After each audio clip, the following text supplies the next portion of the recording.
Tak ako v každej časti, aj v tejto časti sa budem baviť so zaujímavým človekom z prostredia nielen teda univerzitného, ale celkovo pôsobenia v Košiciach. No a teraz vám teda veľmi rád predstavím človeka, docent inžinier Ľubomír Doboš, kandidát vied, ktorý pôsobí na katedre elektroniky a multimediálnych telekomunikácií Technickej univerzity v Košiciach, skrátke TUKE. Ľubo, vitaj. Ahoj, ďakujem. Dobre, poďme rovno na to. Pôsobíš už viac ako 40 rokov v tomto prostredí alebo na Technickej univerzite, na TUKE. Čo sa za ten čas zmenilo? Myslím teda v oblasti vzdelávania a výskumu. Ako došlo k dosť ako podstatným zmenám. Poprvé sa zmenila vôbec štruktúra financovania vysokých škôl, sa zmenil prístup k prijímaniu študentov a tak ďalej. A samozrejme zmenila sa aj skladba samotných študentov. Ak by som začal z tej prvej časti, tak tá štruktúra sa zmenila tak, že financovanie univerzít vo všeobecnosti na Slovensku bolo rozdelené na dve časti. Jedna časť financií prichádza na základe počtu študentov a druhá časť financií na základe výsledkov vedecko-výskumnej činnosti, čiže z projektov a podobne. A to prináša so sebou aj pozitíva, aj negatíva. Pozitíva sú tie, že by mali motivovať na takú, by som povedal, aktívnejšiu vedecko-výskumnú činnosť, v rámci ktorej sa prinášajú peniaze. A negatíva je, že je snaha prijímať čo najviac študentov, aby zase táto časť financií bola ako väčšia. A so sebou to prináša úskalia, lebo tým pádom prichádzajú aj takí slabší študenti, ktorí potom vypadávajú. A všeobecne, ako sú na tom tí študenti? Sú viac dychtiví po tých vedomostiach? Toto asi historicky zostáva rovnaké. Stále sa nájdú ľudia, ktorí chcú, majú záujem, veľký záujem o štúdium, o poznaní, ale potom sú takí, že majú záujem získať titul. Iba. Dobre, bol si zástupcom v rôznych teda medzinárodných projektoch. Ako nás vnímajú v zahraničí? Máme čo dobiehať, respektíve ako je na tom to školstvo u nás? Áno, máme čo dobiehať. Akože začal by som tak od konca. Je to spôsobené tým, že vysoké školstvo a hlavne tá časť výskumná bola dosť finančne pod limitom. Vieme, že dnes zariadenia stoja dosť veľa peňazí a my sme tieto peniaze nemali v dostatočnom množstve. To znamená, že aj to vybavenie laboratórií nie je na takej úrovni ako v nejakých svetových alebo nejakých iných zahraničných univerzít. Ten hardware je strašne drahý. A naozaj, keď sa robí potom výskum, tak ten výskum treba aj overiť. Ak niečo si myslím, že to je niečo nové, svetové, tak by som to mal overiť. Môžem to overiť len tak, že to niekde prakticky vyskúšam alebo zmerám prakticky v nejakých laboratóriách. Ak toto nemáme v dostatočnej miere vybudované, tak je to dosť problém. Samozrejme, že udialo sa za posledných 15 rokov toho veľa. Vybudovali sa aj centra excelentnosti a tak ďalej, špičkové laboratória, ale aj tak ešte zaostávame za nejakými zahraničnými univerzitami, hlavne z tých západných štátov. Čiže možno z toho pohľadu financovania a investovania do vzdelávania. Áno, je to také zrkadlo, keď si zoberieme, že na ministerstve školstva sa ten minister menil asi najčastejšie.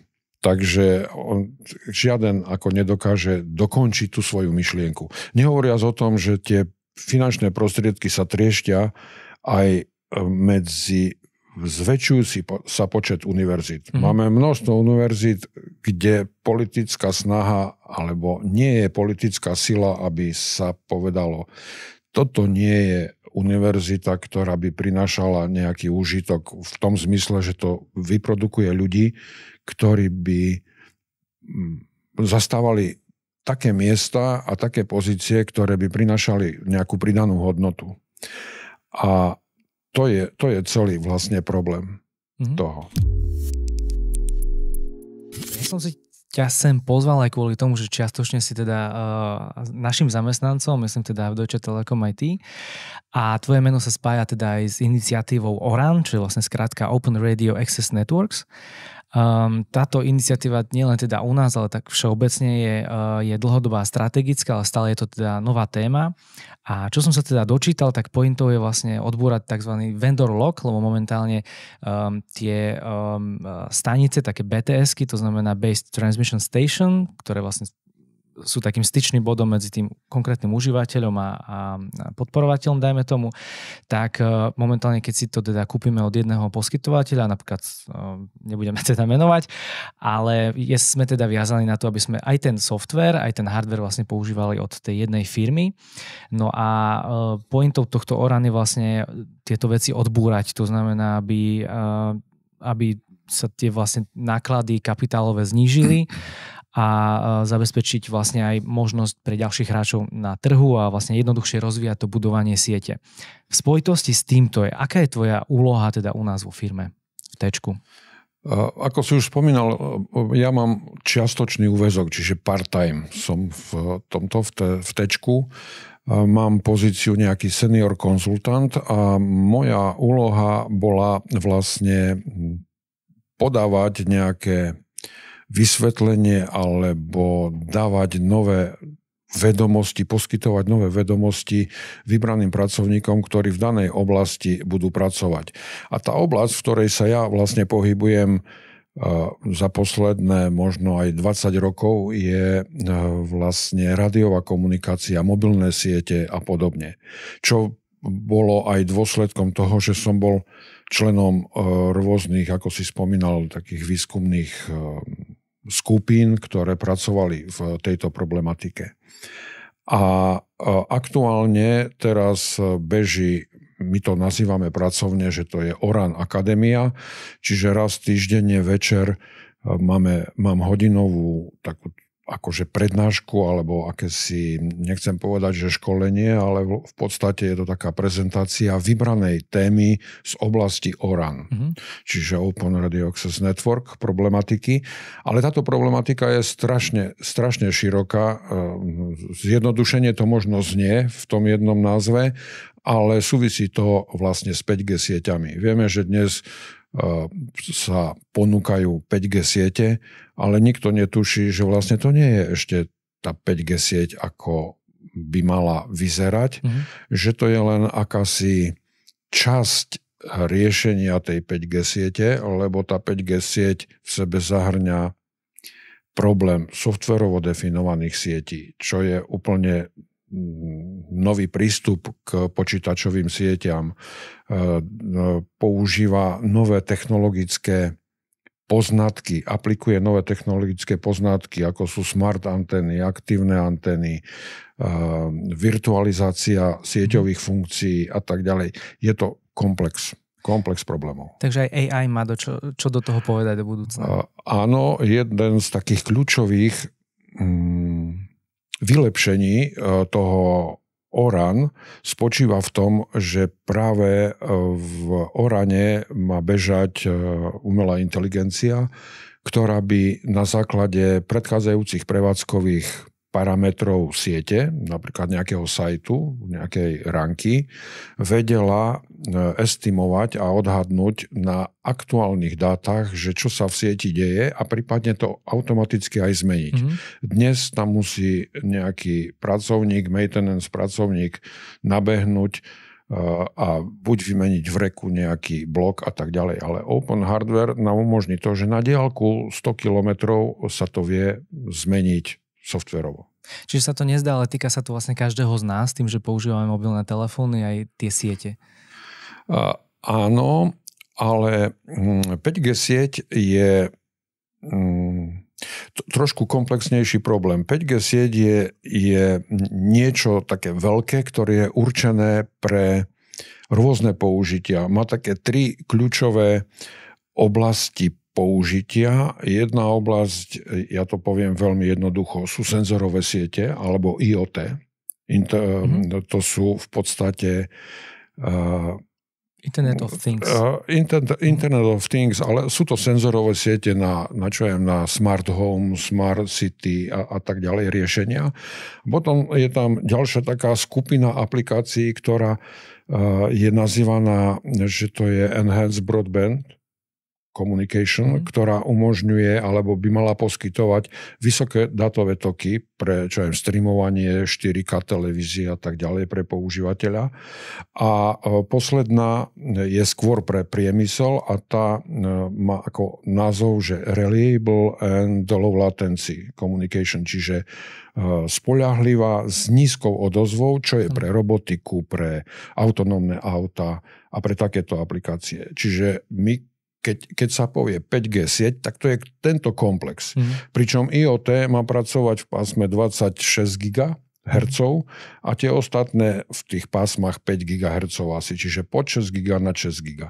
A dnes, keď sa niekoho spýtate, ja mám 5G telefón, ale ten 5G telefón je iba nejaký oklieštený pre použitie ten Enhanced Mobile Broadband, čiže aby vedel streamovať niečo, aby multimédia vedel používať, ale nie aby riadil nejakú senzorovú sieť alebo zberal dáta zo senzorovej siete a podobne. Je to komplex. Je to veľký komplex, teda podľa toho, čo spomínaš. A poďme späť k tým zamestnancom, ktorých ako keby školíš alebo im prednášaš. Čo bude vlastne ich úloha, ak sa vyškolia, dajme tomu, že čo budú robiť? Snaha šéfa vlastne tejto skupiny alebo vedúceho tejto skupiny je pripraviť týchto pracovníkov na to, aby mali základné poznatky práve o Open Radio Access Network, čo je aktivita ORAN aliancie. Je to stovky providerov, výrobcov, operátorov združuje vlastne táto aliancia. A oni vlastne ten ORAN výsledkom tej ORAN aktivity je, aby sa otvoril hardware, otvoril software, aby sa otvorili interfejsy, lebo všetko je teraz vlastne proprietárne. Je to zamknuté, proste len výrobca daného hardwareu dodá software a povie, áno, toto funguje tak, ako má fungovať. Ale open znamená, že si pôjdem do obchodu, kúpim nejaké železo v úvodzovkách, čiže nejaký server alebo počítač, a on bude mať otvorené všetko. Dám tam otvorený software, to znamená od hociakého iného výrobcu a navyše sa to ešte atomizuje, čiže tá ranka sa rozdeľuje na viacero skupín. No a tí ľudia v tej skupine, ich úloha by mala byť v budúcnosti podieľať sa na testovaní takýchto zariadení alebo niektorých častí, lebo tá BTS, ako ju dnes poznáme, sa rozdelila na také 3 nosné časti. Jedna je Radio Remote Head, to znamená, to je to, čo sa dáva k anténe, čiže koncový zosilňovač, modulátory a tak ďalej, už komunikujú cez optiku. A to, čo dole zostane, sa to volá baseband unit, ten sa rozdeľuje na centralized unit a na distributed unit. A tieto musí sa zadefinovať jednak, ako má vyzerať ten hardware, ako má vyzerať otvorený interfejs medzi nimi a vendor vyrobí niečo a povie, ja to mám vyrobené tak, že to je super. Presne tak, ako to má byť. Ale až v testovanej prevádzke nejakej sa ukáže, či to spĺňa všetky atributy, ktoré sú zadefinované v doporučení. A práve táto skupina by sa mala podieľať na testovanie vybraných nejakých komponentov tohto ORAN riešenia, Open RAN riešenia. Čiže táto skupina by mala takéto niečo robiť. My sme sa aj boli pozrieť v Berlíne, Deutsche Telekome, teda je to nejaká dcerská spoločnosť alebo nejaká firma, ktorá testovala práve ten centralized a distributed unit od 2 výrobcov v prevádzke. Ako v svojej prevádzke laboratórnej, čiže tam bol vysielač, mobilné telefóny, bola tam nastavená nejaká prevádzka a skúšalo sa to z dlhodobého pohľadu, ako to funguje. Takže sú to veľmi zaujímavé veci, možno aj nielen pre teba, ale toľko aj pre tých ľudí, ktorí s tým nemajú zatiaľ veľmi dočinenia. A musíme teda povedať, že títo naši zamestnanci, ktorí navštívujú túto akadémiu alebo tento typ vzdelávania, tak robia to ako keby navyše popri tej svojej práci. Čiže niečo, proste majú nejaký výkon práce, samozrejme šťastie spojený s touto technológiou alebo s networkingom a podobne, ale robia to teda navyše po večeroch. Áno, oni majú svoju vlastnú pozíciu v T-Systems, majú svoje pracovné skupiny, v ktorých riešia svoje projekty a toto je ich, by som povedal, taká aktivita navyše, že áno, chcú sa pripraviť, chcú mať základné informácie o tých drobných problémoch, oni sú veľké, ale vybraných problémoch o RAN riešenia, aby v prípade, že sa spustí takéto niečo v T-Systems, ak sa podarí, lebo to vyžaduje dosť veľkú investíciu, tak vlastne, aby boli pripravení, aby vedeli, o čom to je. Jedným z tvojich hobby je práca s drevom. Vidíš tam nejakú paralelu medzi možno tou prácou s drevom, že je to drevo tvárnejšie ako študenti? Ako práca s drevom, možno to tak vyznelo, ako keby som bol rezbar. Ale, ale skôr by som povedal, že páči sa mi práca s drevom v tom, že to drevo je teplé. Také mi pripadá trošku, ako keby malo viac života ako práca so železom. Môj otec mal rád napríklad prácu so železom, on bol strojár, čiže on si pozváral všetko a pre mňa je to také, že ťažko tvárniteľné, lebo keď človek už niečo zvarí a zle, tak to musí rozpíliť. Ale to drevo sa dá postupne takto stvárniť. Takže ja skôr len v rámci rodinného domu vyrábam ako stoly, schodišťa a také veci. Pre seba. Nie je to moja zárobková činnosť. A stvárňuješ takto vlastne aj študentov, podobne ako to drevo? Snažím sa, ale ako som povedal, sú študenti, ktorým stačí povedať nejakú myšlienku a on ide za poznaním. A potom sú takí študenti, že príde a povie, že on nemá o tom ani článok nevie nájsť, ani nič. Čiže to je taká ľudská múdrosť alebo neviem, či to je slovenská, ale všeobecne platí, že kto chce, tak hľada spôsoby. A kto nechce, tak hľada dôvody. Takže ja sa snažím u nich vyvolať záujem, lebo myslím si, že aj jeden z dôležitých faktorov pre úspešnosť vzdelávacieho procesu, či už tých ľudí v T-Systems alebo na univerzite, je to vyvolať záujem. A hľadám spôsoby, ako to urobiť. To znamená, forma toho, ako podám daný problém, má dosť veľký vplyv na to, či vyvolám skôr alebo neskôr ten záujem. Ale samozrejme to je aj subjektívne. Je ten záujem to, čo nám všeobecne možno chýba? Takto vo svete, čo vnímaš okolo seba? Neviem, čím to je. Bol som napríklad aj na univerzite Cambridge a tam som bol prekvapený disciplínou. Disciplínou tých ľudí, ktorí tam boli, že v tých bilých, by som povedal, budovách, lebo to sú naozaj 400-ročné budovy, kde je tá univerzita, boli pekné také vnútorné priestory s trávnikom a bola tam taká tablička zabodnutá v tom trávniku, že silence examination. Čiže ľudia tam ako mali byť. A potom som sa pozeral, mali byť potichu. A potom som sa pozeral na vývesku a tam bolo na 1 až 4 napísané povinnosti študentov a povinnosti pedagógov pred skúškou. A tam bolo také, že študent má byť pol hodinu pred skúškou v miestnosti. A tak ďalej. Má mať toto a proste všetky veci tam boli vymenované červené. A potom, čo je povinnosťou pedagóga? U nás napríklad, keď je výuka, tak je úplne bežné, že 5 minút neskôr príde skupina 4 študentov, že zaspali sme. Napríklad včera mi jeden napísal, že sa ospravedlňuje, že nebol na cvičení, na ktorom bola prvá písomka, taká započtová. A to cvičenie začínalo, počkajte, aby som 10:50 a on mi napísal, že zaspal. Takže to už je na zamyslenie. Asi tak, hej. Dobre, a možno k tým tvojim objavom, lebo teda veduješ sa aj vedeckej činnosti, je možno nejaký taký objav, ktorý hodnotíš ako najzaujímavejší? Možno ten, čo si ten, na ktorý si ty prišiel, myslím? Alebo čo si objavil?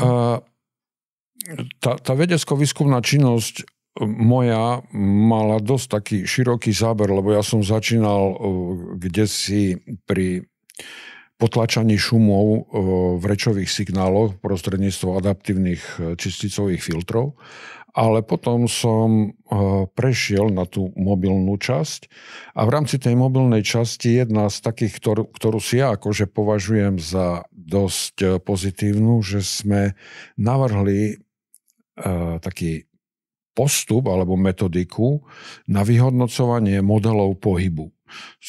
Ak niečo modelujeme, napríklad nejakú mobilnú sieť, tak ja potrebujem trošku realisticky ten model urobiť. To znamená, sú tam uzly, to znamená mobilné telefóny, ktoré sa nejakým spôsobom pohybujú. Nemôže to byť náhodný pohyb, ako je čo je Brownov pohyb, vyslovene náhodný, ale napríklad social-based mobility, to znamená založené na sociálnom správaní. Určite vieš, že niektorý deň, keď ideš do práce, stále v pondelok stretávaš niektorých ľudí. Každý pondelok. Nevieš, kto to je, ale ty ho stretneš. A zase v nedeľu ideš na futbal s kamarátmi, zase sa stretávaš, či v sobotu, a sa stretávaš s inou komunitou ľudí. To sú tie sociálne väzby. A keď sa modelujú, alebo navrhne sa nejaká sieť, mobilná, väčšinou viac preskokové mobilné siete, to sme robili, tak tam účinnosť alebo úspešnosť tej siete alebo výkonnosť tej siete závisí od toho, ako sa pohybujú tie uzly. A každý si nastaví taký pohyb, aby jemu vyšiel ten jeho algoritmus čo možno najlepšie. A my sme zadefinovali akúsi metodiku, pomocou ktorej sa vyhodnotí explicitne, aký je to model. Nakoľko je korelovaný, nakoľko je nekorelovaný, či je náhodný, či je social-based a tak ďalej. A tým pádom každý môže povedať, aha, ja mám takýto model, som použil. Čiže to bol taký jeden veľký prínos a potom sme ďalší taký výsledok bol, že sme navrhli viacúrovňovú mobilnú sieť, to znamená dole boli mobilné telefóny, hore boli nejaké drony, ktoré vytvárali akúsi virtuálnu BTS-ku. V prípade, že by to vypadlo, že by sa stala nejaká udalosť taká, že vypadne infraštruktúra siete, lebo vtedy mobilná sieť prestane fungovať. Ale ten dron hore zastáva funkciu BTS-ky a ešte tieto drony medzi sebou komunikujú.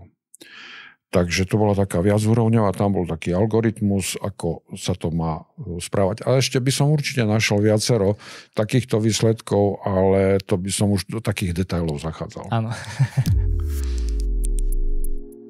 Možno ešte by ma zaujímalo, aká informácia by ti pomohla na začiatku tvojho štúdia, aby si bol možno úspešnejší ešte?